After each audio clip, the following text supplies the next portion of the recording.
क्या हो अगर आपको एक ही दिन बार बार जीना पड़े। हमारी आज की कहानी ऐसे ही कॉन्सेप्ट पर आधारित है, जहां पर एक टैक्सी ड्राइवर ऐसे टाइम लूप में फंस जाता है जहां से वो कभी बाहर नहीं निकल सकता।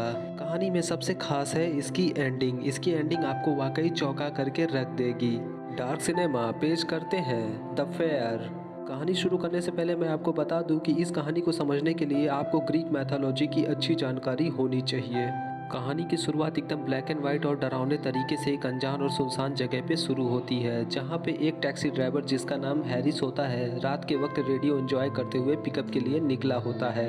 हैरिस के मीटर रीसेट करते ही हमें पीछे सीट पर कुछ गिरते हुए दिखाई देता है। वो क्या है वो हमें आगे पता चलेगा। और दूसरी तरफ टैक्सी के रेडियो पर कुछ डिबेट चल रही होती है, जिसमें कि बताते हैं कि एलियंस ने हमारे टाइम रियलिटी को बदल दिया है, जिसके बारे में इंसान को कुछ भी पता नहीं। और दूसरी तरफ ये डिबेट भी होती है कि कहीं वो एलियंस इंसान ही तो नहीं। हैरिस बोर होकर के चैनल को बदल देता है और दूसरे चैनल पर लगाते ही वहाँ उस चैनल पर ग्रीक मैथोलॉजी की कुछ जानकारी चल रही होती है। इसी दौरान हैरिस के बॉस डिस्पैचर का रेडियो कॉल आता है और वो उससे पूछता है कि तुम्हारे अगले पिकअप का क्या हुआ। हैरिस उसे जवाब दे ही रहा होता है, तभी उसका बॉस एक मजाक करता है कि वो देख करके गाड़ी चलाए वरना हील म्यूटेंट्स उनके चिथड़े कर देगा। वो आगे बढ़ता है और उसकी पैसेंजर एक यंग लेडी निकलती है जो बातों में बहुत ही हम्बल और खूबसूरत अट्रैक्टिव होती है। वो उसे टैक्सी में बैठाता है और आगे निकल पड़ता है। इसी दौरान उन दोनों में काफ़ी सारी बातें होती हैं। उन दोनों की बातें सुन करके आपको कहीं से भी नहीं लगेगा कि वो लोग पहली बार मिल रहे हैं।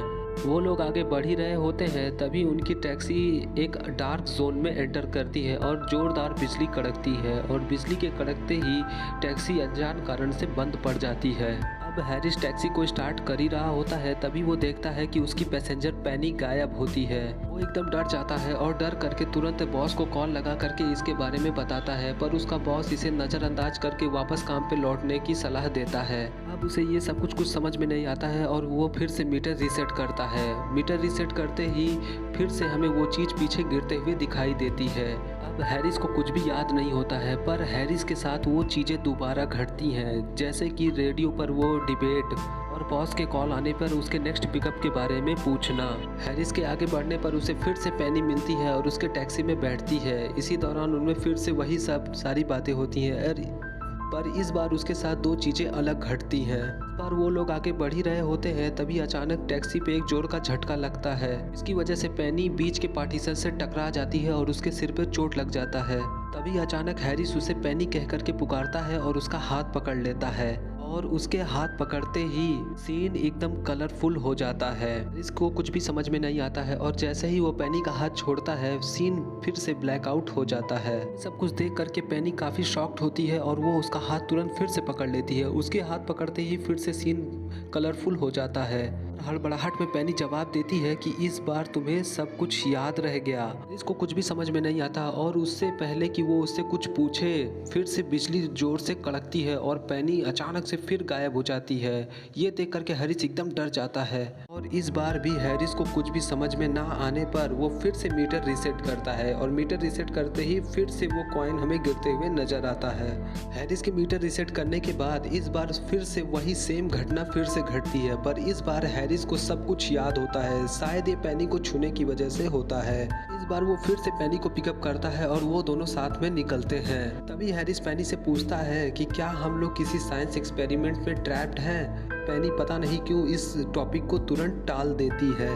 वो उसे और कुछ पहले पूछे इससे पहले फिर से वो डार्क जोन में एंटर करते हैं और वो बिजली के कड़कने के साथ पैनी तुरंत गायब हो जाती है। पर फिर से हैरिस मीटर रीसेट करता है और फिर से वो कॉइन हमें गिरते हुए दिखाई देता है। अब हैरिस को इस बार भी सब कुछ याद है और वो मीटर रीसेट करने के बाद वो टैक्सी ले करके आगे बढ़ता है और अपनी प्यास बुझाता है। आगे जाने पर वो फिर से पैनी को पिकअप करता है और उसे समझ में आ जाता है कि वो टाइम लूप उसी डार्क जोन में उस बिजली के कड़कने से ही हो रहा है।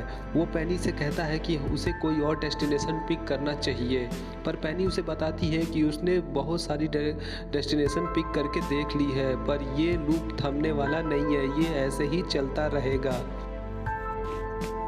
पर चाहे कुछ भी हो, पर पैनी को इससे बहुत राहत मिलती है कि हैरिस को अब सब कुछ याद है, क्योंकि पिछले कई लूप्स में हैरिस को कुछ भी याद नहीं था।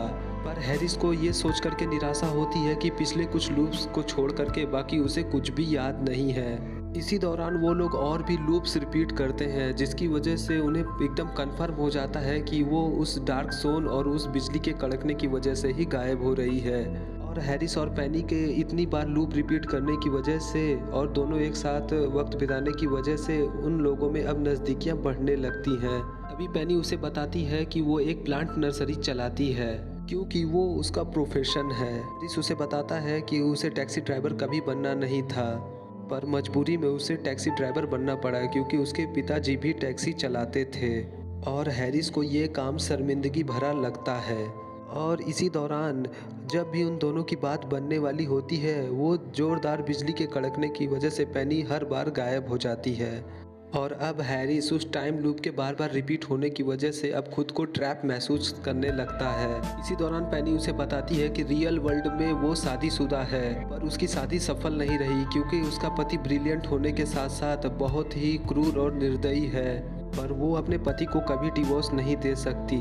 इसीलिए वो अपने रियल लाइफ से काफ़ी अनहैप्पी होती है। पर यहाँ हैरिस के साथ इस टाइम लूप में फंसने के बावजूद भी वो काफ़ी हैप्पी और फ्री महसूस करती है। हैरिस उसे बताता है कि उसकी ज़िंदगी में भी एक खूबसूरत लड़की आई थी जो कि उसे टैक्सी में मिली थी और वो दोनों एक दूसरे से प्यार करने लगे, पर अचानक से वो एक दिन उसे छोड़ करके चली गई और हैरिस को लगता है कि वो उसके टैक्सी ड्राइवर होने की वजह से हुआ।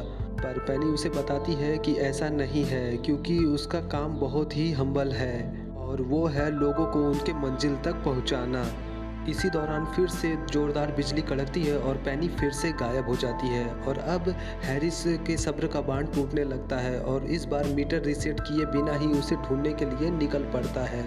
पर हैरिस को इसके बारे में क्या पता कि आगे उसका सामना किस चीज़ से होने वाला है। और हैरिस की टैक्सी जैसे ही उस डार्क जोन में एंटर करती है और अचानक से बंद पड़ जाती है। इतना कम नहीं था कि उसको एक औरत के रोने की आवाज़ आती है। तभी उसके टैक्सी के सामने एक जोरदार सफ़ेद रोशनी आती है और उस रोशनी के अंदर से एक साया उसे एक डरावनी आवाज़ में वापस लौटने की धमकी देता है। वो उसकी आवाज़ बर्दाश्त नहीं कर पाता है और बहुत डर जाता है और तुरंत मीटर रीसेट करके अपने लूप में लौट जाता है।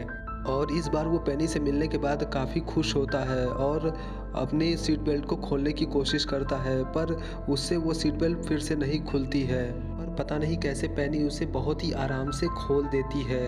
उन दोनों को पता चल जाता है कि दोनों एक दूसरे के बिना बहुत अकेले हैं और इसीलिए वो लोग एक रोमांटिक पल बिताते हैं।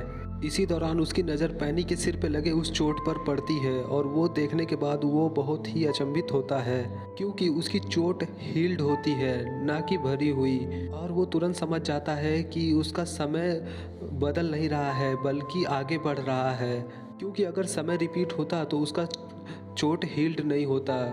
और जब हैरिस पेनी को देखता है और उसे देखते ही समझ जाता है कि वो उससे कुछ छुपा रही है, वो उसे पूरी सच्चाई नहीं बता रही है। और अब हैरिस पेनी से सच्चाई की मांग करता है, पर पेनी कहती है कि तुम इस सच्चाई को मत जानो और जैसा चल रहा है वैसा चलने दो। वो उसे बहुत रिक्वेस्ट करती है और तभी एक जोरदार बिजली कड़कती है जिसकी वजह से पेनी घायल हो जाती है। वो उसे कुछ बताने की कोशिश करती है, तभी अचानक से फिर वो गायब होने लगती है और गायब होने से पहले वो उसे कहती है कि कुछ भी हो जाए तुम पानी मत पीना। और अब हैरिस को कुछ भी समझ में नहीं आता है। वो तुरंत ही मीटर रीसेट करके अपने टाइम लूप में लौट जाता है, पर इस बार उसके टैक्सी में पेनी नहीं बैठती बल्कि कोई बुजुर्ग बैठते हैं जिन्हें सेम लोकेशन जाना होता है। हैरिस को कुछ भी समझ में नहीं आता है और फाइनली जब हैरिस अपने दिमाग पे जोर डालता है तब उसे अपने रियल वर्ल्ड की मेमोरी याद आने लगती है और यहाँ पे हमें एक अलग ही ट्विस्ट आता है और वहाँ हमें पता चलता है कि पेनी ही उसका प्यार है जिसके साथ उसने बहुत सारे पल बिताए हैं, जो कि उसे उसी टैक्सी में मिली थी और उसी दौरान वो उससे प्यार करने लगा। और हैरिस ने पेनी के साथ बहुत सारे पल बिताए। इसी दौरान पेनी और हैरिस एक समय वक्त बिता रहे होते हैं, तभी पेनी उसे बताती है कि पुराने मिथ्स के अनुसार स्टार एल्टिया को आदमी और स्टार वेगा को औरत माना जाता है, जो एक दूसरे से बहुत प्यार करते थे पर उन्हें मिलने नहीं दिया गया, इसलिए उनके बीच में मिल्की वे की दीवार खड़ी कर दी। पर साल में एक दिन ऐसा आता है जब वो 20 मिनट के लिए मिलते हैं और यादगार पल बिताते हैं। पर एक दिन पेनी के शादीशुदा होने का कन्फेस करने के बाद हैरिस का दिल टूट जाता है और पेनी उसे हमेशा के लिए छोड़ करके चली जाती है, जिसके गम में वो कार एक्सीडेंट में मारा जाता है। और यहाँ पर हमें एक डरावनी मिस्ट्री पता चलती है, क्योंकि अगर वो मर गया है तो ये कौन सी दुनिया है। और जब वो उन बुजुर्ग को अपनी टैक्सी से ड्रॉप करता है तो वो उसे एक गोल्ड कॉइन देते हैं, जिसे देखने के बाद हैरिस को कुछ समझ में आता है। और बॉस के कॉल आने पर वो उससे पूछता है कि वो यहाँ पर क्या कर रहा है। बहुत जोर देने के बाद वो उसे बताता है कि तुम मेरे फेरी मैन हो। और ये सुनने के बाद उसके पैरों तले ज़मीन खिसक जाती है, क्योंकि द फेरी मैन उसे कहा जाता है जो डेथ के लिए मरे हुए की आत्मा अंडरवर्ल्ड ले जाने का काम करते हैं, जिसका भुगतान आत्मा इस तरह के गोल्ड कॉइन दे करके करता है। इसीलिए उसके कार में गोल्ड कॉइन्स के ढेर लग गए। और अब पता चलता है कि मीटर रीसेट करने की वजह से बार बार गिरे उस कॉइन की वजह से हमें पता चलता है कि पेनी भी उसके लिए गोल्ड कॉइन छोड़ के जाती थी। और अब हैरिस को सब समझ में आ जाता है। इसी दौरान उसे पता चलता है कि उसका बॉस और कोई नहीं पर डेथ खुद है। उस समय रोशनी में वो काला साया भी वही थे जो उसे हॉन्ट कर रहे थे यहाँ आने से पहले, इससे पहले कि वो उनके साम्राज्य में एंटर कर जाए। उसे सबसे बड़ा धक्का तो तब लगता है जब उसे पता चलता है कि पेनी उनकी बीवी है। इसीलिए पेनी ने पिछले लूप में बताया था कि उसके पति ब्रिलियंट होने के साथ साथ बहुत ही क्रूर और निर्दयी भी हैं। वो उन्हें पसंद नहीं करती, इसीलिए वो पृथ्वी पर आती है हर साल एक अच्छा वक्त बिताने के लिए। जहां आने का तो एक रास्ता है पर जाने का केवल एक ही तरीका है, और वो है उनके फेरी मैन यानी कि उसके थ्रू। इसीलिए जब पेनी पृथ्वी पर आई तब एक समय वो हैरिस से मिली थी और वो उसके प्यार में पड़ गई, जिसके बारे में पेनी के पति द डेथ को पता चल गया और उन्होंने क्रोध में हैरिस की जान ले ली, जिसके बाद उन्होंने हैरिस को जिंदगी भर द फेरी मैन बनने का श्राप दे दिया। पेनी को हैरिस के इस रिपीटेड लाइफ को देख करके काफ़ी दुख हुआ, इसीलिए उसने उसकी टैक्सी में जानबूझ करके भूलने वाला पानी छोड़ा, जिसकी पीने की वजह से वो सब कुछ भूल जाता था। पर हैरिस का प्यार पेनी के लिए काफ़ी स्ट्रांग निकला, जिसकी वजह से उसे छूते ही उसे सब कुछ याद आ गया। इसीलिए हैरिस अपनी टैक्सी में लगी उस सीट बेल्ट को कभी खोल नहीं पाता था, क्योंकि उसके ऊपर वही श्राप था।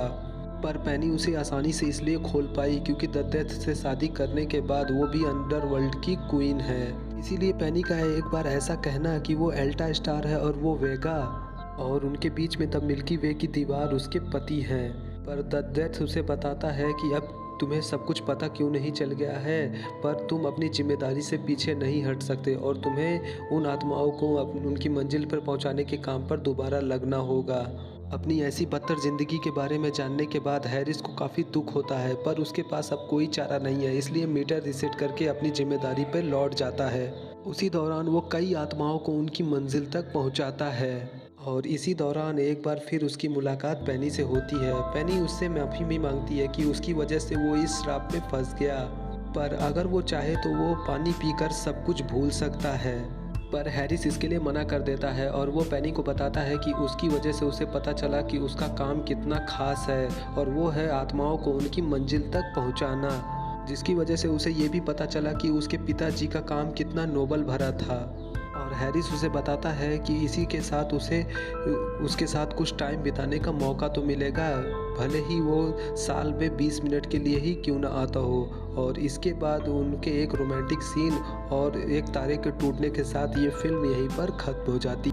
मूवी की कहानी दरअसल ग्रीक मैथोलॉजी से इंस्पायर्ड है, जहाँ पे पेनी का कैरेक्टर दरअसल पेर्सेफोन है, जो अंडरवर्ल्ड राजा हेडिस की पत्नी थी, जो मरे हुए लोगों को सजा देते थे, जिन्होंने पेर्सेफोन से ज़बरदस्ती शादी कर ली और उसे एक श्राप में कैद कर दिया।